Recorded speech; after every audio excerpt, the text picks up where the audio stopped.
रावण की धर्म पत्नी मंदोदरी और मंदोदरी की मां, मंदोदरी की मां, रावण की धर्म पत्नी मंदोदरी और मंदोदरी की जो मां है जिसका नाम है हेमा। क्या नाम है? जम के बोलो जरा। हेमा। मंदोदरी की माता जी का नाम क्या है? जम के बोलो जरा। हेमा। देखो, आप लोगों से खिलवाने का केवल एक कारण होता है कि आप लोगों को वो नाम स्मरण में बना रहे कि मंदोदरी की मां का नाम क्या था। तो मंदोदरी की मां का नाम क्या है? हेमा। ये शिवजी की परम उपासक थी और इसका जो पति था मय दानव, मंदोदरी का जो पिता था मय दानव, ये बहुत असुर प्रवृत्ति का था। अब हेमा का नियम था, मिट्टी लाती, उसमें माखन मिलाती, गाय का दूध मिलाती, थोड़ा सा गौ माता के गोबर को मिश्रण करती और उसमें थोड़ी सी भस्म मिलाकर मिट्टी को तैयार करती और हेमा शिवजी के शिवलिंग का निर्माण करती। जरा बहुत ध्यान देना, ये कथा शायद आपकी जिंदगी को बदल दे। हेमा का नियम, मंदोदरी की माता जी का नियम था, मिट्टी को लेकर आना, गाय का गोबर मिलाना, भस्म मिलाना और उसमें थोड़ा सा माखन मिलाना और मिलाकर उस मिट्टी को फेंट कर उसका शिवलिंग का निर्माण कर, शिवलिंग का निर्माण।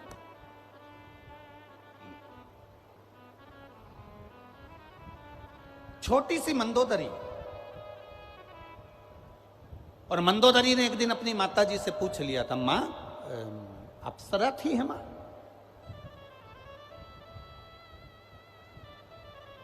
मैदानव की दो धर्म पत्नी थी, हेमा और रंभा। हेमा और रंभा दोनों अप्सरा थी। अब मंदोदरी भी बड़ी सुंदर थी। तो एक दिन मंदोदरी ने अपनी मां से पूछ लिया, मां तू मिट्टी लाती है, मिट्टी में माखन मिलाती है और माखन मिला के उसमें भस्म मिलाती है और उसमें गाय का गोबर मिलाकर तू मिश्रण कर कर पार्थिव लिंग का निर्माण करती है। मां, इस पार्थिव लिंग के निर्माण का फल क्या मिल सकता?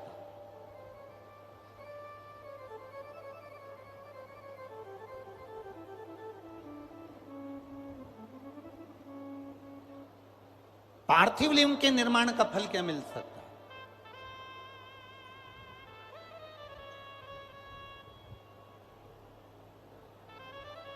हेमा ने कहा कि मंदोदरी तू क्या चाहती है वो बता, तू चाहती क्या है वो बोल। मंदोदरी ने कहा, मां, नारी और पुरुष ये दोनों का मंगल विवाह होता है। नारी पहले जाती है, पुरुष पहले जाता है, ये तो किसी को नहीं मालूम, जो भाग्य में लिखा होता है वो होता है। नारी पहले जाएगी कि पुरुष पहले जाएगा ये किसी को नहीं मालूम। मां, जो ललाट पर लिखा हुआ होता है, जो पूर्व का कर्म करा हुआ होता है, उसी के अनुसार पति पहले गया कि पत्नी पहले गई, ये ललाट पर जिसके जो लिखा होगा, जो कर्म की गति लिखी होगी वो उसके साथ होगा। पर मां, मैं इतना पूछना चाहती हूं, क्या नारी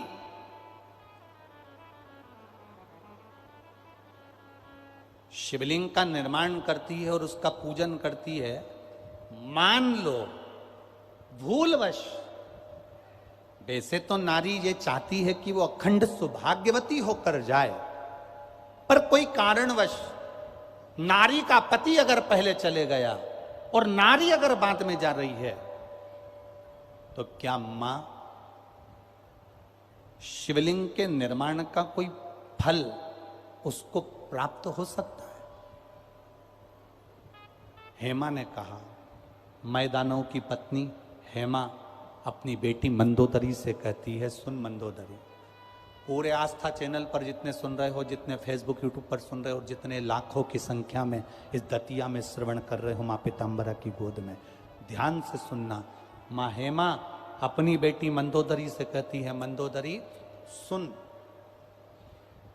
शिवलिंग का निर्माण करने वाली नारी मान लो पहले चली गई तो अखंड सौभाग्यवती तो होती ही है, पर मान लो कर्म की गति के अनुसार अगर पति पहले चले गया और नारी अगर मान लो बेधव्य भी हो जाती है, तो हेमा कहती है वो नारी का जब अगला जन्म होता है तो वो 7 जन्म तक कभी विधवा नहीं होती है। 7 जन्म तक नारी वैधव्य धारण नहीं करती है। हेमा अपनी पुत्री मंदोदरी को कह रही है।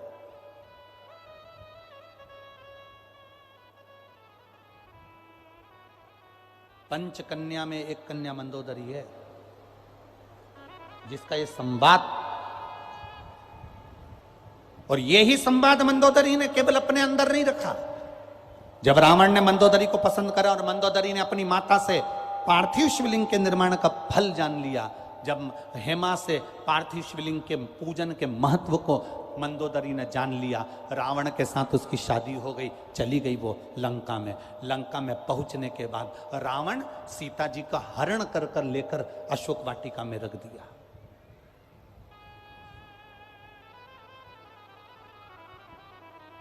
अशोक वाटिका का पूरा काम त्रिजटा को दिया गया, पूरा काम त्रिजटा को। और आपको कथा में कहा था, भी छत्तीसगढ़ की कथा में, तिल्ला नेवरा की कथा में कहा था कि पूरी दुनिया में सारी देवियों के पूजन होती है, पर त्रिजटा जैसी असुर, त्रिजटा जैसी राक्षसी की पूजन काशी में साक्षी विनायक के मंदिर में आज भी होती है। शिवजी ने त्रिजटा जैसी राक्षसी को भी अपना काशी का निवास दिया, उसकी भक्ति के कारण, उसके विश्वास के कारण।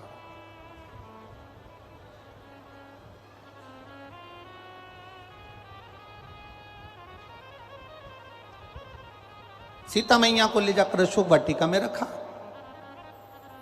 अब माता जानकी जी अशोक वाटिका में थी। एक बार त्रिजटा ने मंदोदरी से बात करा, ताई जी, क्योंकि त्रिजटा विभीषण की लड़की थी, तो अपनी बड़ी मां से कह रही है, बड़ी मां से, बड़ी मां, जिस जानकी जी को, जिस सीता जी को बड़े पिताजी ताऊ जी जिसको लेकर अशोक वाटिका में रखे हैं, वो कोई साधारण सी स्त्री नहीं है मां, वो साधारण सी नारी नहीं है मां, वो नारी कोई सहज नहीं है मां। मंदोदरी ने त्रिजटा से कहा, मेरा मन है एक बार सीता जी का दर्शन करने का, एक बार मेरा मन है कि मैं जानकी का दर्शन करूं, सीता जी का दर्शन करूं। ठीक है मां, आप चलिए मेरे साथ, मैं माता जानकी का आपको दर्शन करा देती हूं। और त्रिजटा मंदोदरी को लेकर सीता जी के सामने पहुंच गई, और माता जानकी का दर्शन, जब त्रिजटा ने सीता जी का दर्शन मंदोदरी को कराया, मंदोदरी ने हाथ जोड़कर सीता जी से क्षमा मांगी। मेरा पति आपको बलपूर्वक खींचकर अशोक वाटिका में लाकर विराजमान कर दिया है, मैं क्षमा चाहती हूं। मेरा पति, उसने जो गलती करी मेरे को उसके लिए क्षमा मांग। जानकी जी ने कहा, कोई बात नहीं, सबकी अपनी अपनी कर्मगति होती है मंदोदरी, कोई बात। मंदोदरी ने कहा, मैं जिसकी आराधना करती हूं, आपसे निवेदन करना चाहती हूं कि उसकी आराधना आप भी करें। मंदोदरी कह रही है कि मैं जिसकी आराधना करती हूं उसकी आराधना आप भी करें, और जिस दिन आपकी आराधना का फल पूर्ण हो जाएगा, मेरे देवाधिदेव महादेव आपको स्वयं राम जी से एक बार मिलवा जरूर देंगे, ये निश्चित है, ये दतिया वालों को, दतिया के निवासियों को, दतिया की भूमि को अगर मां पीताम्बरा मिली है, दतिया की भूमि को मां ध्रुमावती मिली है, तो ये साधारण नहीं है। जो वनखंडेश्वर महादेव दतिया की भूमि पर विराजमान हैं, उनकी आराधना श्री स्वामी जी ने करी, उसका फल यहां पीताम्बरा के रूप में मिला।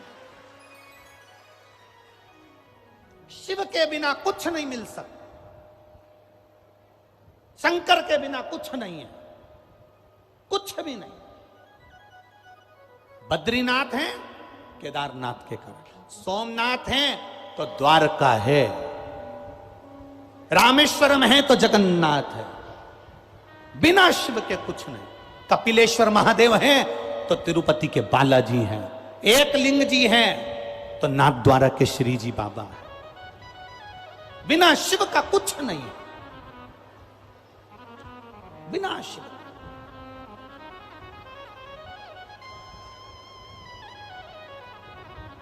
स्वामी जी ने कितना कितना तप करा शंकर जी का, कितनी शिव जी की सेवा करी होगी। वो बनखंडेश्वर महादेव की पूजन में स्वामी जी लगे रहते थे, दिन भर लगे रहते थे। शंकर जी के मंदिर में सफाई करना, सेवा करना, आराधना करना, पूजन करना, अर्चना करना। सबसे पहले स्वामी जी अगर आए थे, महाराज जी अगर आए थे, तो वो बनखंडेश्वर महादेव के पास में ही बैठा करते थे, वहीं आराधना करते, वहीं तप साधना करते। वहीं पर देवाधिदेव महादेव ने कृपा कर दी और कह दिया, यहां मेरी जगत जननी पार्वती का बगलामुखी अवतार पीताम्बरा को यहां विराजमान कर दे, धूमावती को यहां विराजमान कर दे।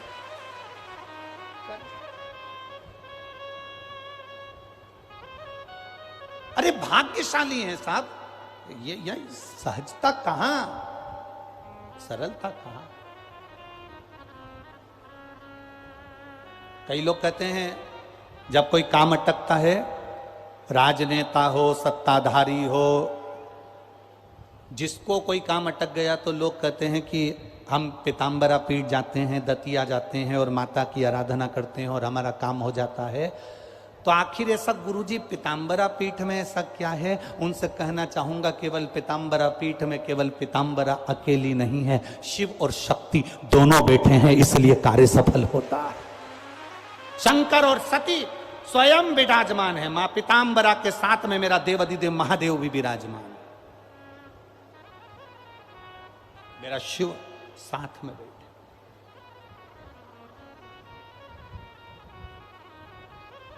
तेज गर्मी हो सकती है, धूप लग सकती है, पंडाल में जगह नहीं मिलेगी तो आप बाहर खड़े रह रहे हो, आपको धूप लग रही होगी, पर विश्वास मानकर चलना कि इस भूमि की कथा आपकी झोली कभी खाली नहीं रख सकती, भरकर भेजेगी। ये क्योंकि शिव और शक्ति की भूमि है, ये दतिया की भूमि शंकर और शक्ति की भूमि है। ये दतिया की भूमि केवल मां की अकेली भूमि नहीं, यहां शिव और शक्ति दोनों विराजमान है। बनखंडेश्वर भी बैठे हैं तो मां जगत जननी भी बैठी, खाली कहां। सुनो सीता जानकी, अगर तुमने शिव जी की आराधना करी है तो मेरा देवाधिदेव महादेव जिसकी आराधना मैं करती हूं, अब वो महादेव तुमको एक बार राम जी का दर्शन, तुम्हारे पति का दर्शन जरूर कराए। तो सीता जी ने कहा मंदोदरी से कि रावण की कैद में मैं बंद हूं, राम जी अगर आएंगे तो मुझे लेने के लिए आएंगे और लेकर चले जाएंगे, विजय प्राप्त करेंगे और लेकर चले जाएंगे, युद्ध लड़ेंगे और लेकर चले जाएंगे, और आप कह रही हो कि उसके पहले राम जी का दर्शन हो जाएगा, ऐसा हो सकता है क्या? मंदोदरी मुस्कुराकर बोली, मेरी मां हेमा कहती थी पार्थिव लिंग का निर्माण करने पर, पूजन कर कर विसर्जन करने पर जो फल मिलता है वो साधारण नहीं मिलता है। तुम एक काम करो, जिस अशोक के वृक्ष के नीचे तुम बैठी हो, अशोक वाटिका में तुम बैठी हो, वहीं की मिट्टी कंकर को उठाकर उसका भी तुम स्पर्श कर लोगी और अपने इष्ट देव का स्मरण कर कर याद करोगी तो वो सुनता जरूर है। इसलिए कहते हैं कंकर में शंकर है, कंकर में शंकर। हमने पहले भी कथा में कहा, पूरे विश्व की भूमि को, पूरे विश्व की जमीन को, पूरे विश्व की भूमि को खोद कर देखिए, कोई मूर्ति मिले चाहे ना मिले, मेरा शंकर और कंकर उस भूमि में जरूर मिलेगा, ये निश्चित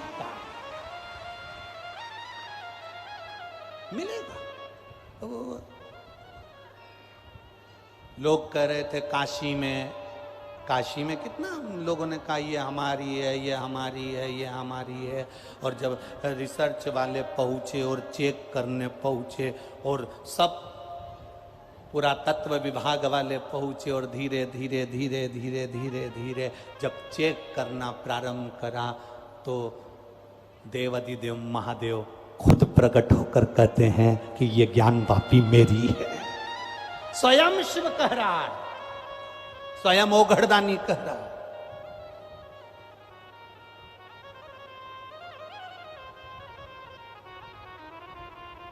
अभी आप लोगों ने एक फेसबुक पे एक मैसेज पढ़ा होगा, फेसबुक पर एक मैसेज आप लोगों ने पढ़ा होगा, मद्रास का एक मैसेज है। एक जज ने अपनी कुर्सी पर बैठकर एक निर्णय दे दिया कि यहां वो शिवलिंग जो था वो वहां पर लगभग 500 साल पुराना था। जज ने निर्णय दिया कि ये शिवलिंग यहां से हटा दिया जाए। एक फेसबुक पे एक मैसेज चल रहा होगा, आप लोगों ने पढ़ा होगा, जिसने पढ़ा होगा उसके स्मरण में। जज ने निर्णय दिया कुर्सी पर बैठकर कि इस शिवलिंग को हटा दिया जाए। जिस वकील के कहने पर शिवलिंग हटाया जा रहा था, वकील वहीं चक्कर खाकर गिर गया। वकील के 10 मिनट बाद जो टाइप करने वाला था असिस्टेंट, वो चक्कर खाकर गिर गया। थोड़ी देर बाद वहां खड़ा हुआ संतरी चक्कर खाकर गिर गया। जज ने तुरंत उस उत्तर को जो उसने लिखा था उसको बदल दिया कि ये शिवलिंग यहीं रहने दो, नहीं तो जज को लगा कि मैं भी चक्कर खाकर गिर जाऊंगा। शिव शिव है, ओघड़ी है शंकर। अकाल मृत्यु वो मरे जो काम करे चंडाल का, काल उसका क्या बिगाड़े जो भक्त हो महा काल का। शिव की आराधना कोई सरल है क्या, सहज है क्या?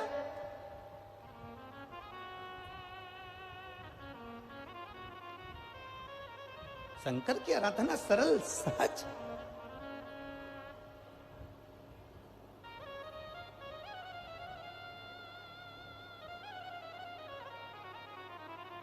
कल आशीष हमसे कह रहे थे कि गुरुजी वो अपने जो केंद्रीय गृह मंत्री जी हैं डॉक्टर नरोत्तम मिश्रा जी, इनके चेहरे पर कितना तेज है ना। हमने कहा ये तेज दुनिया में जितने शंकर के भगत मिलेंगे ना, सब ऐसे ही चमकते हुए मिलेंगे। शिव के जितने भक्त होते हैं, शंकर के जितने उपासक होते हैं, शंकर की आराधना करने वाले जितने होते हैं, शिव तत्व को प्राप्त करने वाले कितने होते हैं, वो सब ऐसे। शंकर भगवान की चमक क्या कम है? कर्पूर गौरम करुणावतारम संसार सारम। कितने सुंदर मेरे महादेव, कितने सुंदर। एक बार गणेश जी ने शंकर जी से कह दिया था, पिताजी 24 घंटे भस्म रमा के रहते हो, भस्म लपेट के रहते हो, कभी एक बार मुझे आपका असली रूप दिखा दो ना। शंकर भगवान बोले बेटा रेन दे, अब बेटा के नहीं है, मेरे को तो देखना है, तुम चलो मेरे साथ। शंकर भगवान ने खूब मना करा पर गणेश जी नहीं माने। गणेश जी नहीं माने तब बाबा भोलेनाथ जी गणेश जी को लेकर चले गए गंगा जी में। जो भोलेनाथ जी ने डुबकी लगाई और डुबकी लगाकर जैसे भोलेनाथ जी निकल कर बाहर आए, गणेश जी देखते ही उनके हजारों मुख हो गए, हजारों आंख हो गई गणेश जी की, और चक्कर खाने लगे गणेश जी महाराज। इतने सुंदर। तुरंत गणेश जी ने शंकर जी के चरण पकड़कर कहा, तुम तो जैसे थे वैसे ही हो जाओ। शिव जी ने पूछा कैसे? भस्म लपेटो। अब शंकर भगवान भस्म नहीं लगा रहे, गणेश जी ने अपनी सूंड में भस्म भरकर भोलेनाथ जी पे छोड़ी, हाथ से शंकर भगवान को भस्म लगा रहे भगवान गणेश जी। तो शंकर जी ने पूछा ऐसा क्यों कर रहा है? शंकर भगवान से गणेश जी महाराज बोले, आप बड़े सुंदर हो पर मेरी माता पार्वती से ज्यादा सुंदर हो, इसलिए मेरी माता से ज्यादा सुंदर मैं किसी को देख नहीं सकता, मेरी जान जल रही, इसलिए तुम वैसे ही हो जाओ जैसे थे। शिव जी वापिस वैसे ही हो गए, भस्म रमा। कितने सुंदर है मेरे बाबा की कोई और। लक्ष्मी जी की माता जी, भगवान विष्णु जी की सासू जी ख्याति देवी लक्ष्मी जी को शिव जी को देने वाली थी, मना कर दिया। सारी देवियां भगवान शंकर को प्राप्त होने वाली थी, शिव जी ने मना कर दिया। ना ना, इतने सुंदर है। कर्पूर गौरम करुणावतार, कितना सुंदर स्वरूप मेरे महादेव का, कितना कितना सुंदर।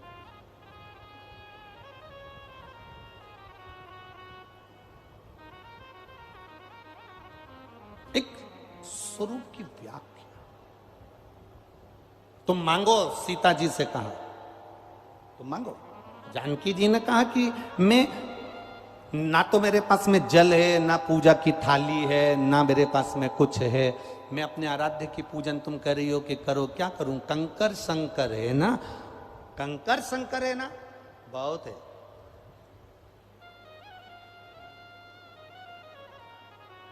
ये इतने आप लोग कथा सुनने आए हो, यहाँ बैठ के जब कथा सुनकर जाओ तो सिर पे, जिस रज पर आप बैठे हो, जिस जमीन पर आप बैठे हो, जिस आसन पर आप बैठे हो, उसकी रज थोड़ी सी सिर पर लगाकर जरूर जाया करो। इतने करोड़ों लाखों भक्तों में कोई शंकर का ऐसा भक्त आता है जिसके अंदर शिव समाया हुआ होता है, उसकी रज जमीन पर पड़ जाती है, हमारा कल्याण कर कर चली जाती है। कोई ऐसा आया, मेरे बाबा तेरी नौकरी सबसे बढ़िया है, सबसे बड़ी, तेरे दरवाजे की चाकरी सबसे बढ़िया है, सबसे खरी। जब से तेरा गुलाम हो गया, तब से मेरा भी नाम हो गया। देखिए, हम अकेले नहीं गाएंगे, आप भी जरा बोलिए। जब से तेरा गुलाम हो गया, तब से मैं,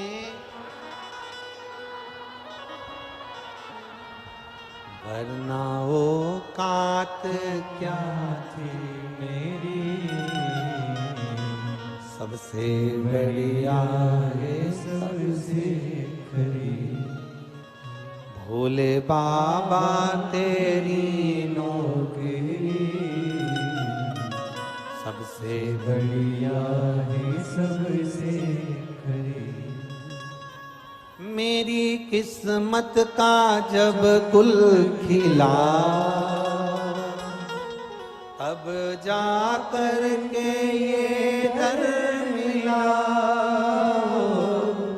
मेरी किस्मत का जब गुल खिला, तब जा कर के ये दर मिला। मिल गई मुझको चौखट तेरी,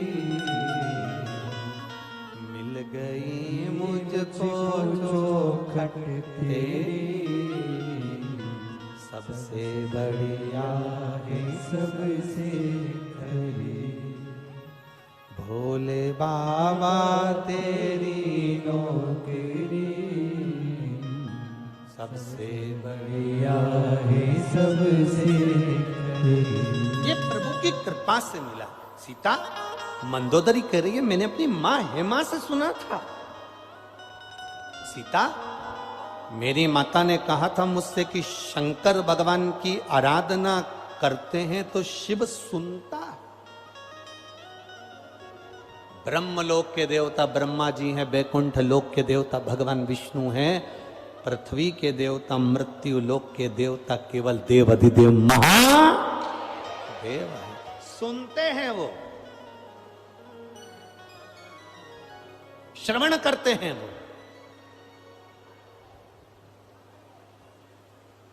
मेरे पास ना पूजा की थाली है, ना लोटा है, ना कलश है, ना ना मेरे पास में धूप बत्ती, ना अगरबत्ती, ना दिया, ना मेरे पास में कोई वस्तु, क्या शिव राजी हो जाएंगे?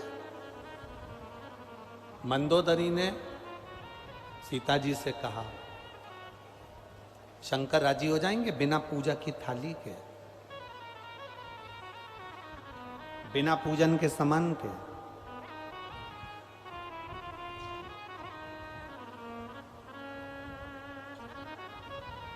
मेरे महादेव को ना तो तुम्हारे नारियल की जरूरत है, मेरे महादेव को ना तुम्हारे द्वारा दी हुई कोई वस्तु की जरूरत है। मेरे महादेव कहते हैं एक लोटा जल तुम्हारे पास में हो तो चढ़ा दो, नहीं हो मेरी चढ़ी हुई बेलपत्र उठाकर वापिस मुझ पे चढ़ा दो। वो भी नहीं है, मंदिर के बाहर से निकलते जाते जाते मुस्कुरा कर चले जाओ। वो भी नहीं हो, मंदिर के शिखर का दर्शन कर कर चले जाओ।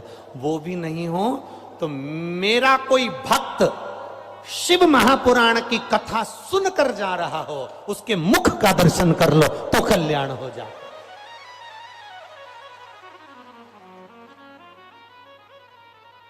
शंकर का कोई भक्त निकल कर जा रहा है, उसके मुख का दर्शन।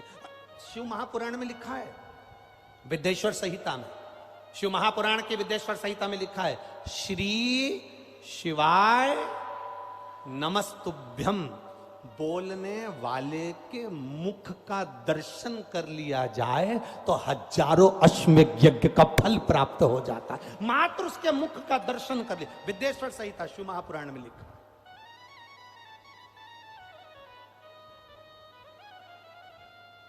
केवल मुख का दर्शन करा।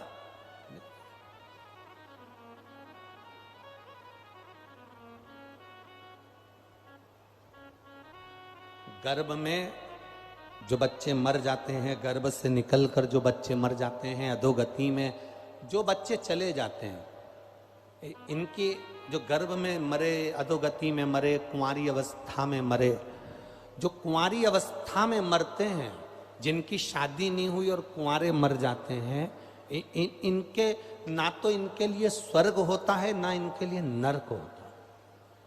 ये बीच में लटकते रहते हैं। हम कई लड़का लड़कियों से कहते हैं, हम कई बेटा बेटियों से कहते हैं कि तुम ये प्रेम और स्नेह के जाल में आकर कि मैं मर जाऊंगी और मालूम पड़े उसके चक्कर में तुम कुंवारे मर गए। कभी शिव पुराण को अच्छे से पढ़ना कि ना तुम्हारे लिए स्वर्ग है ना तुम्हारे लिए नरक है, प्रेत की योनि में पड़े रहते हो। और अर्जुन का बेटा आ रावण कहता है भगवान कृष्ण से, अगर मैं कुंवारा मर गया तो ना तो मैं बैकुंठ जाऊंगा ना मैं नरक जाऊंगा, पहले मेरी शादी कर दो फिर मेरी बलि चढ़ा दो। कुरुक्षेत्र की देवी को प्रसन्न करने के लिए बलि चढ़ाना है ना, पहले मेरी शादी कर दो फिर बलि चढ़ा दो। आरावण कह रहा है, आरावण ने कहा मेरी बलि चढ़ा दो, मना नहीं, पर पहले मेरी शादी कर दो। एक रात्रि के लिए कौन पिता अपनी बेटी की शादी करेगा? एक रात्रि के लिए कौन पिता, कौन बाप अपनी बेटी को कन्यादान करेगा? कोई नहीं मिला। तब भगवान कृष्ण, क्योंकि भगवान नारायण ब्रह्मा जी की बनाई हुई सृष्टि पर किन्नरों पर हंस दिए थे, किन्नरों पर हंसे थे, इसलिए भगवान शंकर जी ने कहा था नारायण तुम इन किन्नरों पर हंसे हो, इसलिए तुमको मृत्यु लोक में जाकर एक बार किन्नर बनना पड़ेगा। जब आरावण की मृत्यु का समय आया और उसको बलि देना थी, तब आरावण ने कहा मेरी शादी कर दो। भगवान ने सोचा शादी किससे करूं? अर्जुन नकुल सहदेव पूरी रात लड़की ढूंढते रहे, नहीं मिली। तब भगवान कृष्ण किन्नर बने और भगवान कृष्ण की शादी आरावण के साथ में हुई। आज भी किन्नर की शादी होती है इसलिए वो मंगलसूत्र पहनते हैं। आज भी किन्नर की शादी होती है इसलिए मांग भरते हैं। आज भी किन्नर की शादी होती है इसलिए पांव में बिछुड़ी पहनते हैं। और शादी होती किसके साथ है? जिसके साथ भगवान कृष्ण की शादी हुई आरावण के साथ। किन्नर की शादी भी आज भी आरावण के साथ, एक घड़े के साथ होती है। आरावण के साथ भगवान कृष्ण की शादी करना पड़े। कुंवारा मरने वाले को ना तो स्वर्ग मिलता है ना नरक मिलता है। गर्भ में कोई बच्चा मर गया, गर्भस्थ कोई बच्चा मर गया, जन्म लेने के बाद कोई बेटा बेटी मर गए, कुंवारी अवस्था में कोई चले गए, उनकी मुक्ति कैसे होए? तो स्वयं तुम रुका जी से चंचुला देवी ने प्रश्न करा था कि जो अधोगति में मर जाते हैं उनकी मुक्ति कैसे होगी? तुम रुका जी ने कहा उसकी मुक्ति का एक साधन है, कभी कोई भूलवश शिव महापुराण की कथा सुनकर कोई निकल कर जा रहा हो और जिस मार्ग से निकल कर जाता है उस मार्ग में जितने घर पड़ते हो, उस घर में जितनी नारियां रहती हो, पुरुष रहते हो, उनके गर्भ से कोई बच्चा मर गया, उनके घर में कोई कुंवारा मर गया, उस गांव में अगर कोई कुंवारा मर गया तो उसके निकल कर जाने से उसके शरीर की जो तरंग निकलती है उससे उन जीवों की गति हो जाती है, उनकी मुक्ति हो जाती है। अब आप लोग इतनी संख्या में कथा सुनने के लिए आए हो, यहां से जाओगे, ऑटो में बैठोगे, गाड़ी में बैठकर अपने गांव, अपने घर, अपने मोहल्ले, अपनी कॉलोनी में जाओगे। आसपास में तुमको नहीं मालूम कि किसके गर्भ में बच्चा शांत हो गया, कौन कुंवारा मर गया, कौन एक्सीडेंट से मर गया, कौन कैसा मर गया, पर तुम्हारे जाने ही से, तुम्हारे शरीर की तरंग से, शिव महापुराण की कथा सुनकर जब जाते हो, तुम्हारे शरीर की तरंग से जीवों का कल्याण हो जाता है। अब लाखों की संख्या में आप आए हो तो ना जाने कितनों का कल्याण तुम करते हुए चले जाओगे। ये पुण्य तुम्हारे खाते में आया, ये पुण्य तुम्हारे खाते में पहुंच गया। मंदोदरी ने कहा मैंने अपनी माँ से पूछा, सुना था कि शंकर की आराधना के लिए कुछ भी नहीं हो तो बस उसको याद कर लो, उसका स्मरण कर लो, बोल बम का नारा है बाबा एक सहारा है, उसका स्मरण, उसका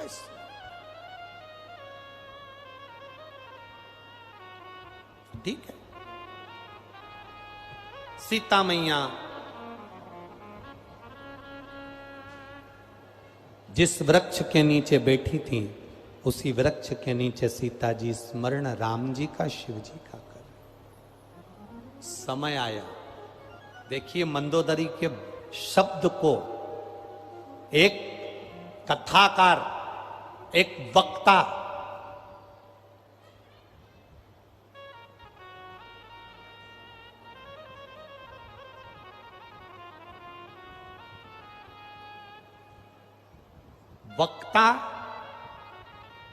जब बोलता है और सुनने वाला अपनी जिंदगी में अगर उतार लेता है तो वक्ता बोलता है, सुनने वाले ने अगर उतार लिया तो वक्ता उसका वक्त बदल देता है। यह निश्चितता है। आपने सुना, आपने उतार लिया, आपका वक्त बदल गया।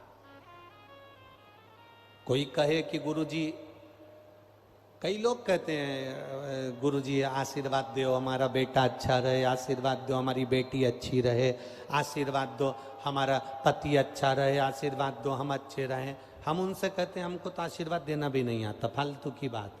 जैसे तुम हो वैसे हम हैं, जैसे तुम 2 रोटी खाते हो वैसे हम 2 रोटी खाते हैं, जैसे माता के गर्भ से तुमने जन्म लिया वैसे माता के गर्भ से हमने जन्म लिया, जैसे तुम्हारी जिंदगी निकली है वैसे हमारी जिंदगी निकली है। हम में कुछ भी नहीं कि हम आपको आशीर्वाद दे सकें, बल्कि आप भगवान से प्रार्थना करा करो कि भगवान ऐसा आशीर्वाद दे कि आपकी और हमारी दोनों की जिंदगी सार्थक हो और भगवान का भजन करते हैं। हमारे पास में कोई भभूतिन या बेल या चमत्कार हमारे पास में नहीं है। हमारे पास में तो केवल ये शंकर कंकर शिव जी का नाम है। आप भगवान की कथा सुन लोगे, शंकर जी के मंदिर जाना चालू कर दोगे। हमारे पास मत आओ, हमसे मिलने होटल में भी मत आओ, क्योंकि हम तुमसे मिलने वाले हैं नहीं। फालतू की बात है। कोई कहे किसी और वाले महाराज जी से मिला दो, उनसे हमारा ये काम कर, ना ना ना, हमारे पास मिलने भी मत आओ।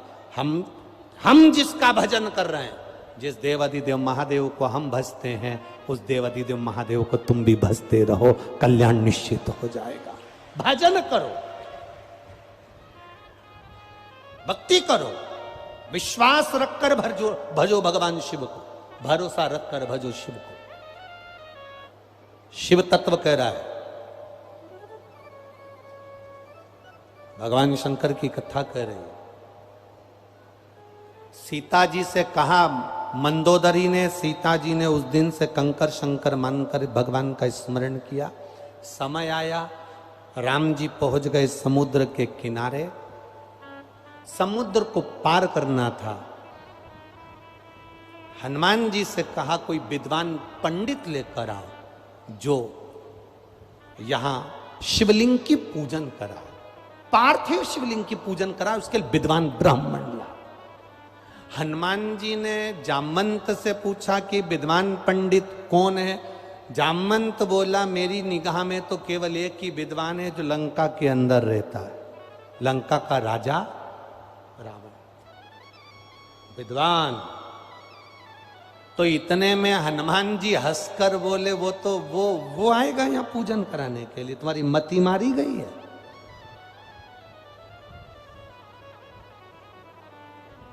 जामवंत बोले, हनुमान वो नहीं आएगा, मैं जानता हूं, पर उसकी जो धर्म पत्नी है ना मंदोदरी, वो पत्नी नहीं है, वो धर्म पत्नी है। पत्नी और धर्म पत्नी में जमीन और आसमान का अंतर होता है। पत्नी वो होती है जो पति को मायके ले जाती है। पत्नी वो होती है जो पति को शॉपिंग मॉल ले जाती है। पत्नी वो होती है जो पति को मार्केट ले जाती है। पत्नी वो होती है जो पति को कपड़े की दुकान ले जाती है। पत्नी वो होती है जो पति को सुनार की दुकान ले जाती है। पत्नी वो होती है जो पति को घुमाने फिराने गोवा ले जाती है। पर धर्म पत्नी वो होती है जो पति, जो मां पीताम्बरा तक लेकर आए, भगवान के दर्शन कराने ले जाए, संतों के दर्शन कराने ले जाए, वो धर्म पत्नी है। आपसे भी निवेदन है, 5 दिन की कथा में एक दिन धर्म पत्नी बनने का प्रयास करना। समझ गई क्या? अरियो दतिया वाली जिज्जियों, समझ गए क्या? और जितने जीजा बैठे हैं समझ गए। एक दिन तो 3 दिन कथा में नहीं आया, चौथे दिन के ये पूरी रात बैठ के कथा ही सुनाती रहती, कथा सुन।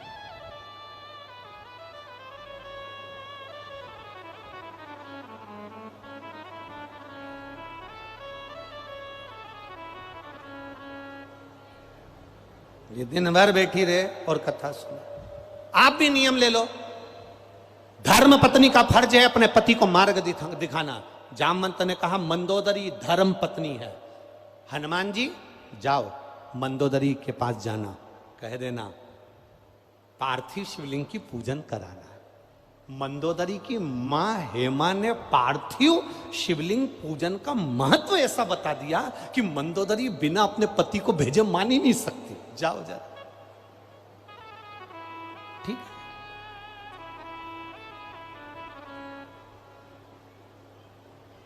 चले जाओ जाओ। हनुमान जी गए मंदोदरी के पास में। मंदोदरी हनुमान जी को देखकर आश्चर्य में पड़ी, क्यों रे बानर, तू मेरी लंका में आग लगा कर गया था। हनुमान जी बोले, मां मैंने ही आग लगाई थी। दुनिया के लोग कहते हैं मैंने आग लगाई, पर मां ईमानदारी से बोलूं, मेरी पूंछ में कपड़ा भी रावण ने बनवाया था, तेल भी रावण ने डाला था, आग भी रावण ने लगाई थी, फिर ये लंका कैसे जल गई? मां आपका बेटा है ना मेघनाथ, अक्षय, ये मेघनाथ ने ऊपर आवाज लगाकर कहा, मेघो बरसो, लंका जलना नहीं चाहिए। मैं पवन का बेटा हूं, मैंने भी आवाज लगाई, पिताजी वो पानी बरसा रहे हैं, तुम हवा चला दो। अब पवन देव आ गए, उन्होंने जलदेव से कहा, अपन दोनों सगे भाई हैं और मेरा बेटा वहां पूंछ जल रही है और तू पानी बरसा रहा है, वो लंका जलाने बैठा है। इतने में मेघ ने कहा, जल ने कहा, भैया पवन, तो चिंता मत कर, गाड़ी पानी की जाएगी पर पेट्रोल भरा हुआ जाएगा।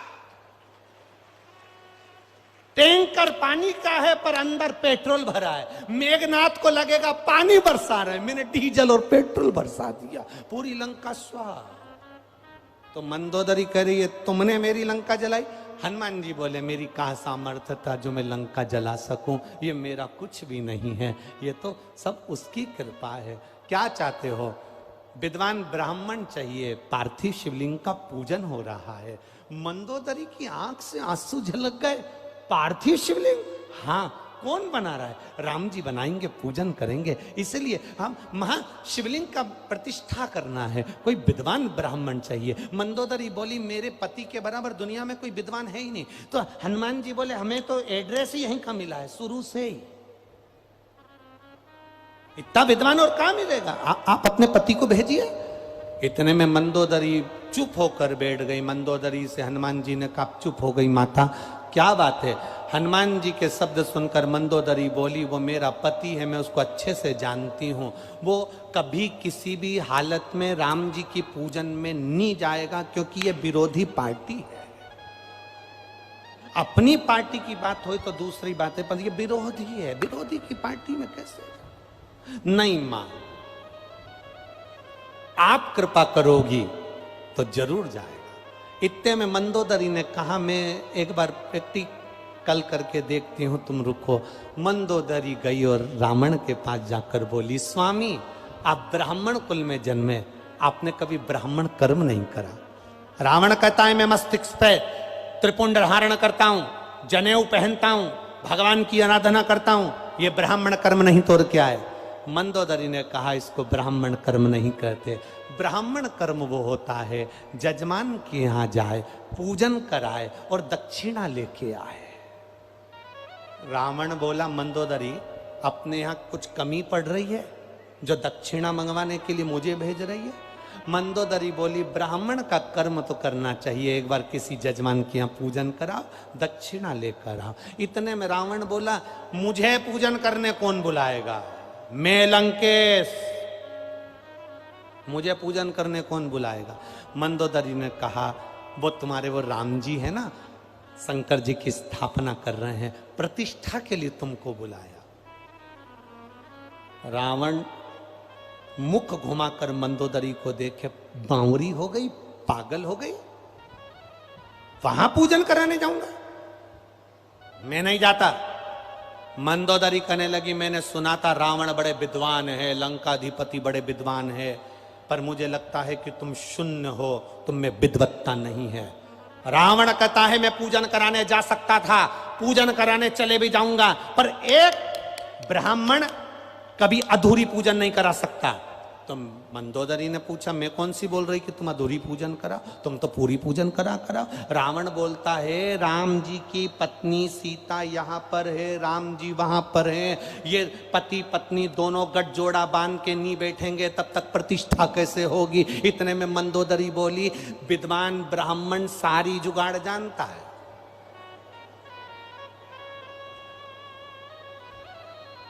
लोग कहते हैं जब गर्भ में बच्चा रहता है तो नारियल दे के पूजन में बिठा देते हैं, सुपारी दे के बिठा देते हैं, तो तुम भी तो कुछ करो। रावण ने कहा सीता को राम जी के पास जाना पड़ेगा और वहां बैठकर पूजन करना पड़ेगी। अब सीता जा सकती है क्या? मंदोदरी कहने लगी उसकी जवाबदारी मेरी है, तुम तैयारी करो। रावण ने सिर के मुकुट को जमीन पर रखा, क्योंकि राम से मिलने के लिए अहंकार का मुकुट नीचे रखना पड़ता है, इसलिए जमीन पर रखकर फिर चला। मंदोदरी ने सीता जी से कहा चलो मेरे साथ। डोली सजाई, सीता जी को साथ लिया, लंकाधिपति रावण की साक्षी में, हनुमान की साक्षी में सीता जी राम जी के पास पहुंच गई। सीता जी जैसे ही राम जी के सम्मुख में बैठी, गठजोड़ा बांधकर, गठजोड़ा बांधते से ही रावण ने तुरंत कहा मुहूर्त अच्छा चल रहा है, बताओ शिवलिंग की प्राण प्रतिष्ठा करना है, शिवलिंग क्या तुम्हारे पास में है? क्या तुम्हारे पास शिवलिंग है? राम जी ने हनुमान जी से कहा जाओ हनुमान, कैलाश पर जाना, देवाधिदेव महादेव से कहना कि तुम्हारा ज्योतिष स्वरूप लिंग दे दीजिए, ज्योतिर्लिंग दे दीजिए। जाओ। हनुमान जी कैलाश पर पहुंच गए और कैलाश पर जब हनुमान जी पहुंचे तो वहां देखा तो शंकर जी गायब थे, मिल ही नहीं रहे थे। अब शंकर को शंकर ढूंढ रहे हैं, हनुमान जी भी शंकर और भोलेनाथ भी शंकर, नहीं मिले, ढूंढ रहे। हनुमान जी वहीं बैठ गए, आएंगे कभी तो आएंगे। शिव जी आए, पूछा क्या चाहिए? आपका ज्योतिर्स्वरूप चाहिए। शंकर भगवान ने अपना शिवलिंग दे दिया, ले जाओ।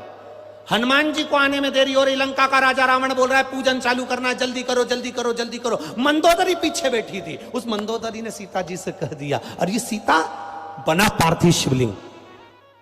सीता जी ने कहा मेरे पति ने हनुमान जी को भेजा है शिवलिंग लेने के लिए। मुहूर्त निकल रहा है, रावण कहने लगे एक क्षण बच्चा है।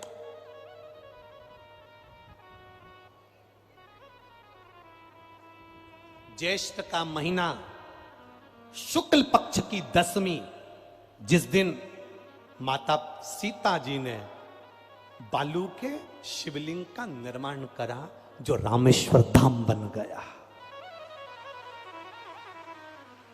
शिवलिंग का निर्माण करा। रावण ने देखा मुहूर्त निकल रहा है, जल्दी पूजन करो जल्दी पूजन करो। हनुमान जी को आने में देरी थी, पूजन चालू हो गई। पूजन चालू हुई, पूजन होने के बाद में हनुमान जी आ गए। हनुमान जी ने कहा मैं शिवलिंग लाए और आपने पूजन कर दी, थोड़ा इंतजार तो करते। राम जी बोले ये रावण कह रहा था कि विद्वान पंडित जी कह रहे थे कि मुहूर्त निकल रहा है इसलिए कर दी। अब हनुमान जी बोले मैं ये शिवलिंग का क्या करूं, कुछ भी करो इस शिवलिंग को तो मैं यहीं पे रखूंगा। तो इतने में तुरंत राम जी ने कहा तेरी मर्जी हो तो ये सीता जी ने जो शिवलिंग बनाया है बालू रेत का पार्थिव शिवलिंग, इसको हटा दे, तेरा शिवलिंग रख दे। हनुमान जी बोले अब भी हटाता हूं। सीता जी ने मंदोदरी को देखा, मेरा बनाया हुआ पार्थिव शिवलिंग ये हटा रहा।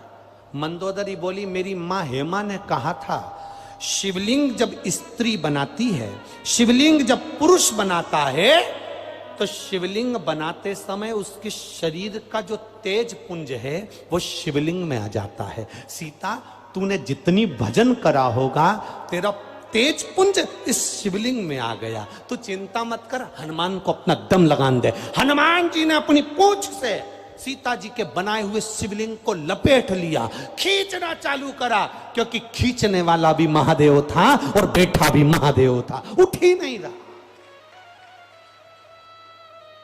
खींचने वाला भी शिव। हनुमान कौन? शंकर सुवन केसरी। हनुमान कौन? शिव। खींचने वाला भी शिव है, जमकर बैठा हुआ भी शिव है। सीता जी मंदोदरी से बोली मेरा बनाया शिवलिंग कहीं मिट ना जाए। मंदोदरी बोली मेरी मां ने कहा है पार्थिव शिवलिंग ऐसे ही नहीं बन जाता, जो बनाता है उसका भाग्य भी बनता है, और जो शिवलिंग बना है उसमें उसका तेज आ जाता है, ऐसे नहीं हट सकता। कोई साधारण है पार्थिव शिवलिंग?